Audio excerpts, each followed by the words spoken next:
에브라임 산지 구석에 거류하는 어떤 레위 사람이 유다 베들레헴에서 첩을 맞이하였다니 그 첩이 행하고 남편을 떠나 유다 베들레헴의 아버지 집을 거기서 떠나는 지냐는 자, 사사기는 이제 사사들의 이야기입니다. 그런데 사사기 17장부터는 그 사사의 이야기가 끊어집니다. 그리고 아마 이제 사사들 이야기 후에 부록으로 조금 이게 붙어 있는 것 같기도 하고 그런데요.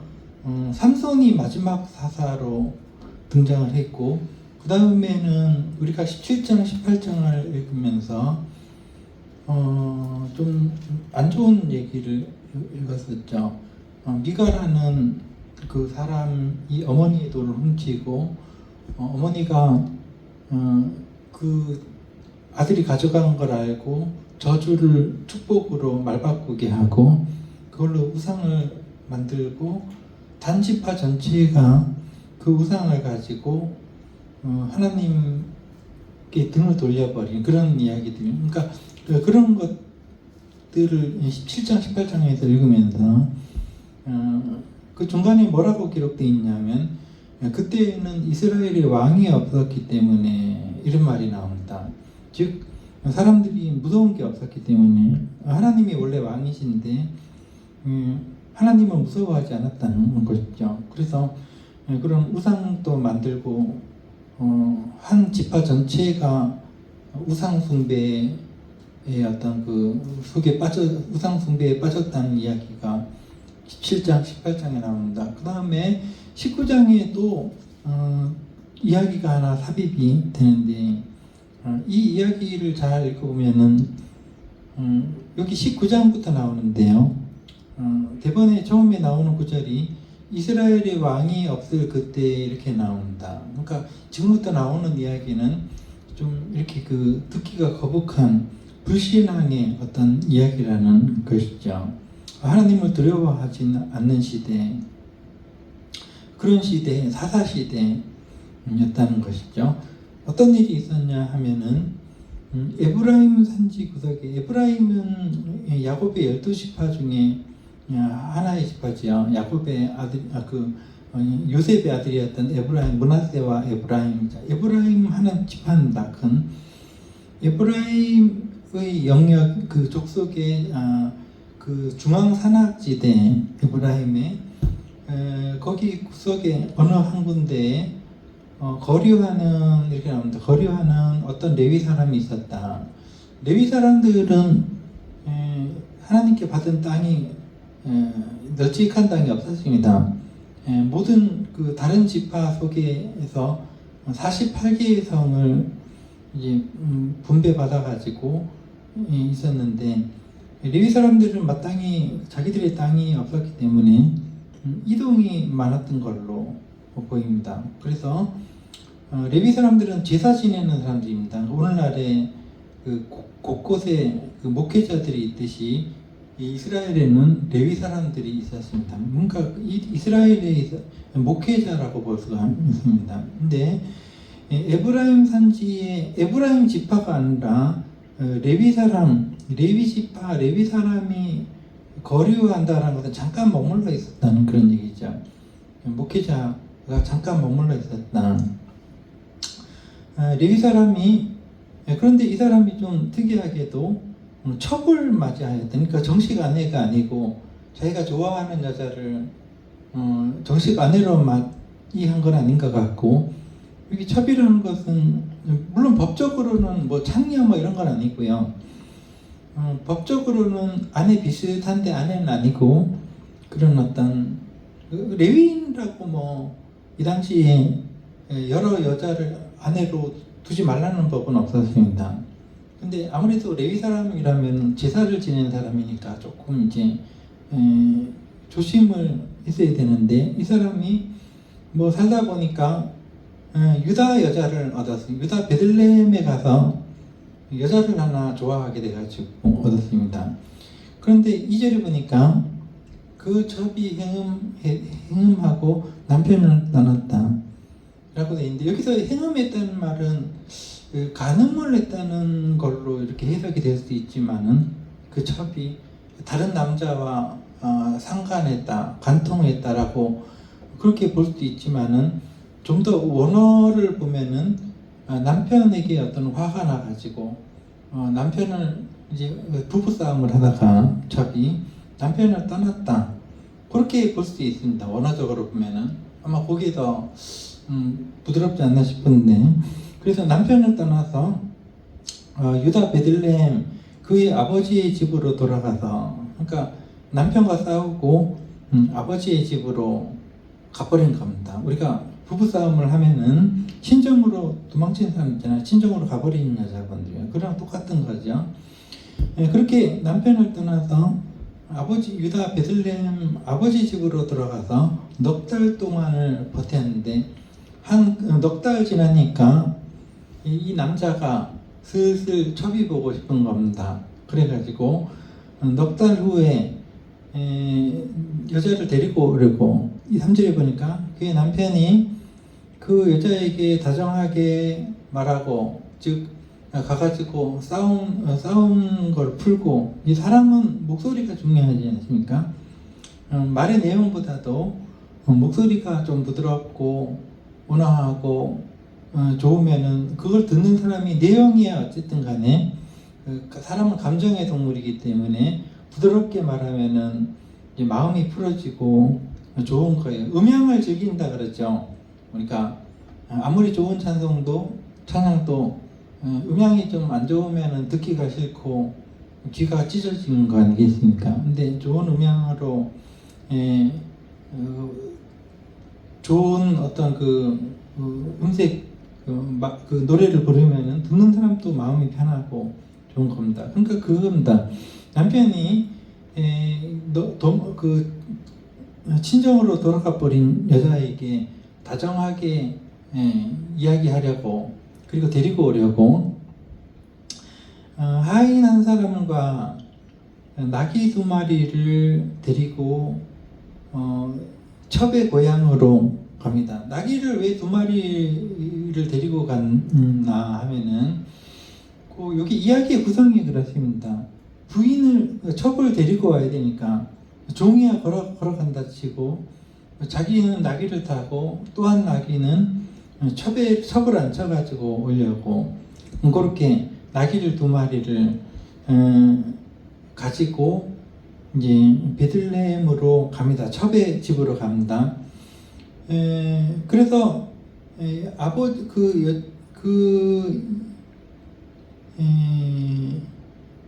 집에 가서 장인어른을 만났고, 장인어른이야 뭐 자기 딸이 잘 되길 바라죠.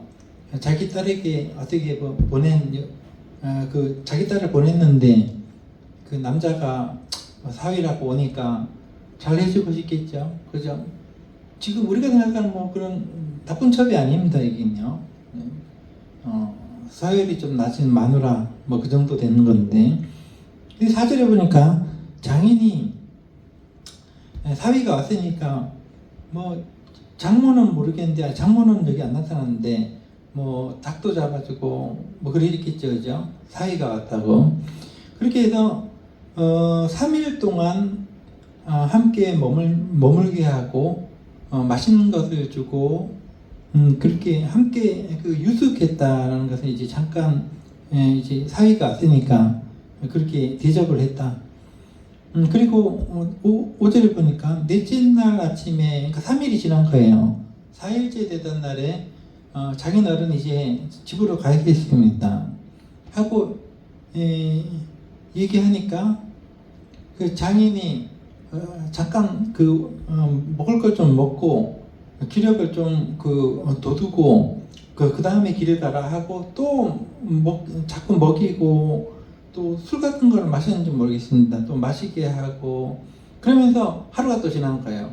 그러면서 이제 저녁 정도 되니까 너무 늦었으니까 오늘 또 여기서 하룻밤 더 자고 내일 가라. 이래가지고 또 못 가고 하룻밤을 더 있게 되었다라는 것이죠. 그 다음에 그 다음날 다섯째 날에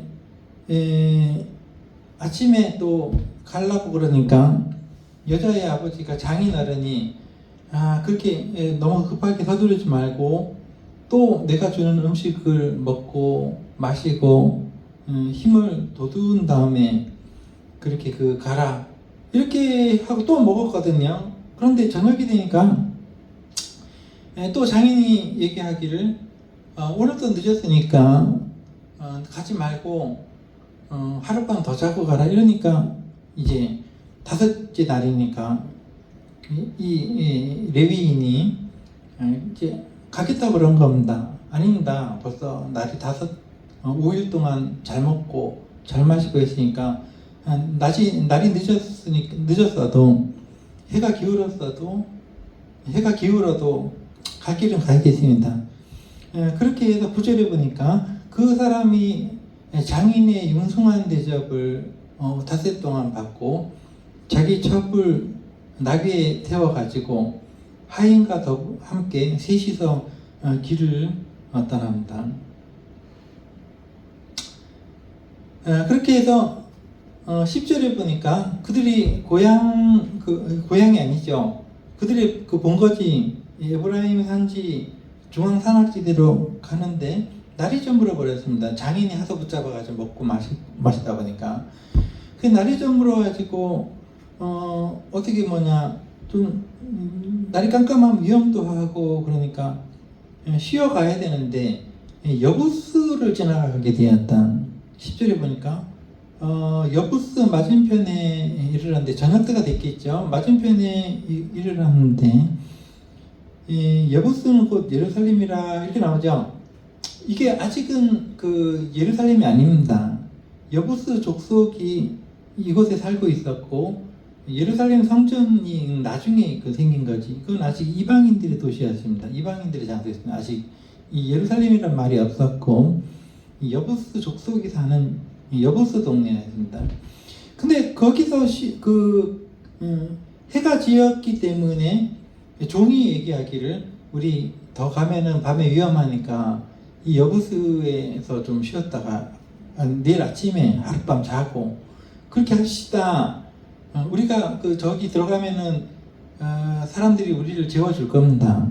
이게 왜냐하면은 이 고대에 있어서 가장 큰 선행이 뭐냐면 나그네를 대접하는 겁니다. 아브라함도 나그네를 대접하다 하나님을 대접하고 말았죠.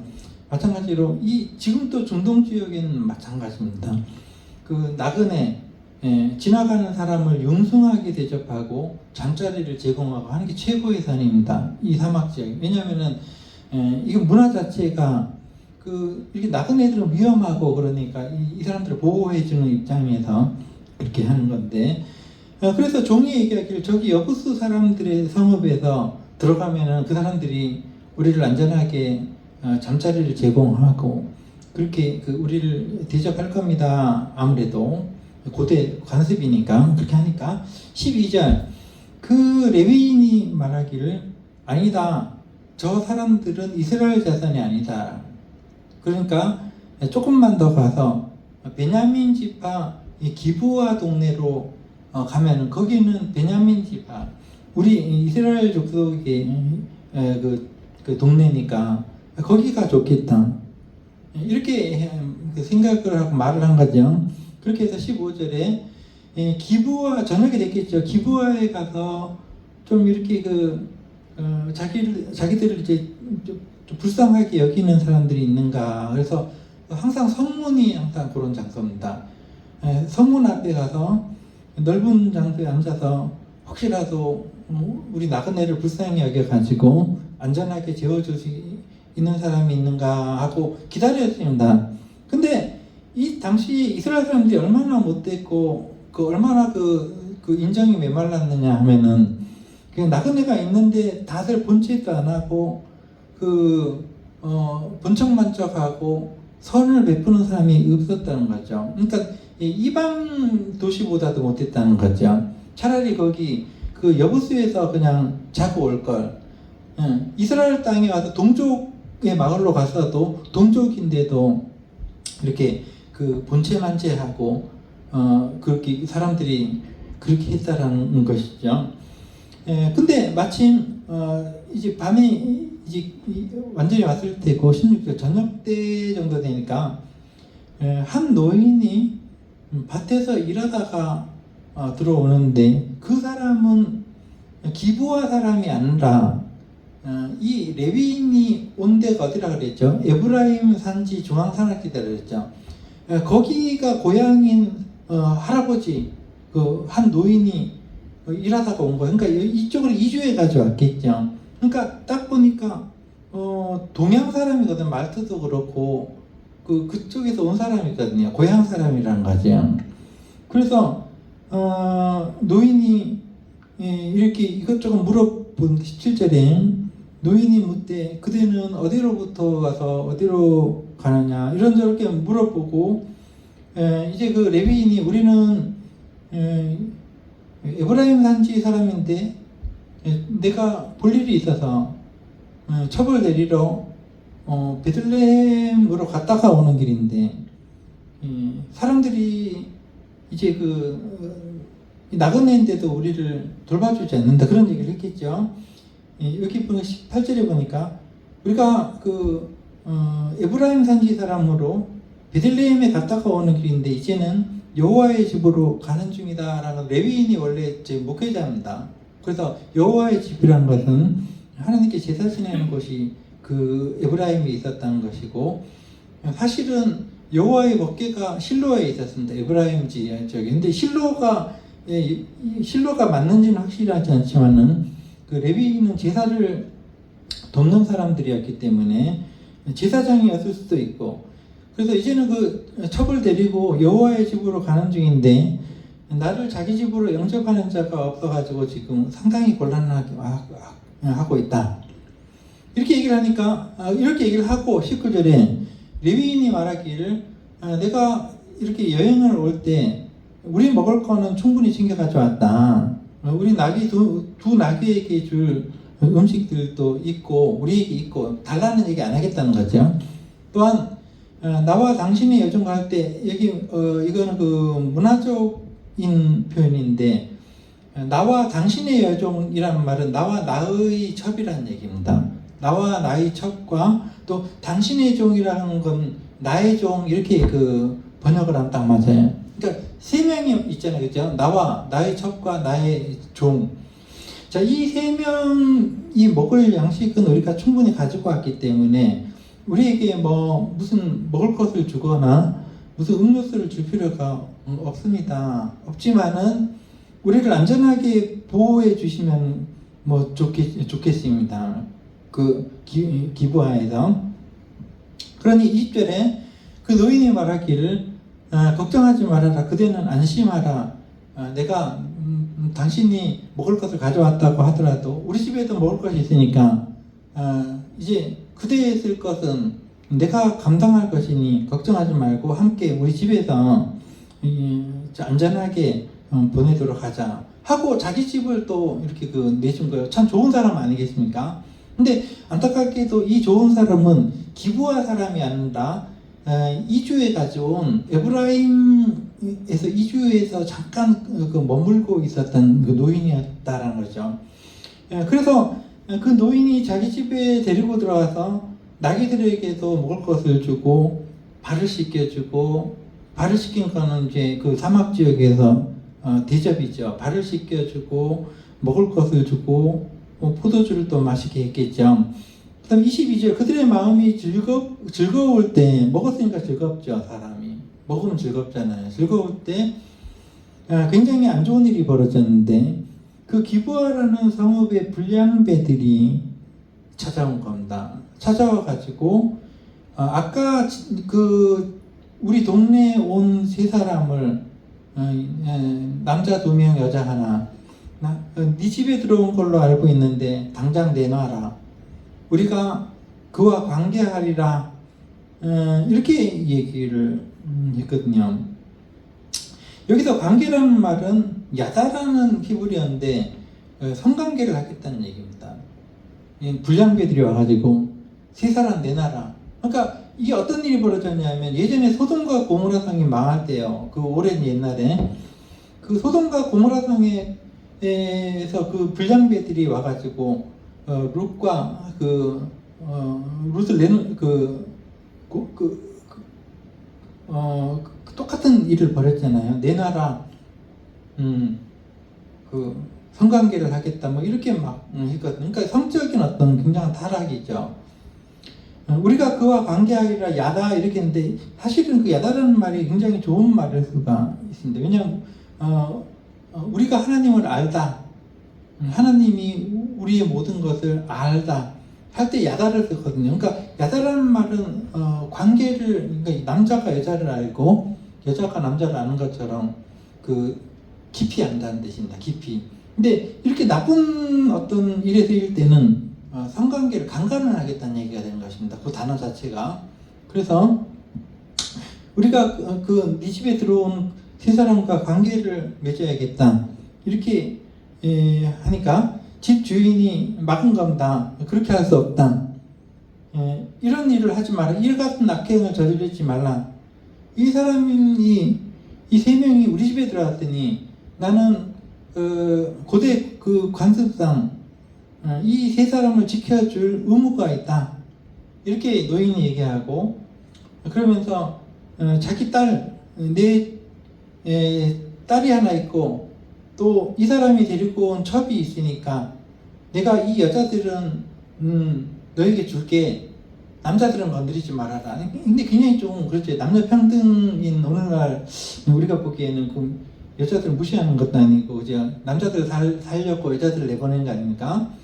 근데 이 당시에는 요 딸이라든가 첩이라든가 하나의 재산이기 때문에 이렇게 남자 우선 아닙니까? 이런 일이 있었는가 봐요. 그러니까 노인이 얘기하기를 나에게 딸이 하나 있고 이 손님에게 첩이 있으니까 내가 너희들에게 줄 테니까 이 두 여자를 너희들이 좋은 대로 행하고 강간을 하든 뭐라든 하고 이 남자에게는 너희들이 관계를 하지 말고 남자가 남자를 막 성관계를 하는 것을 우리는 그 호모라 그러죠. 네.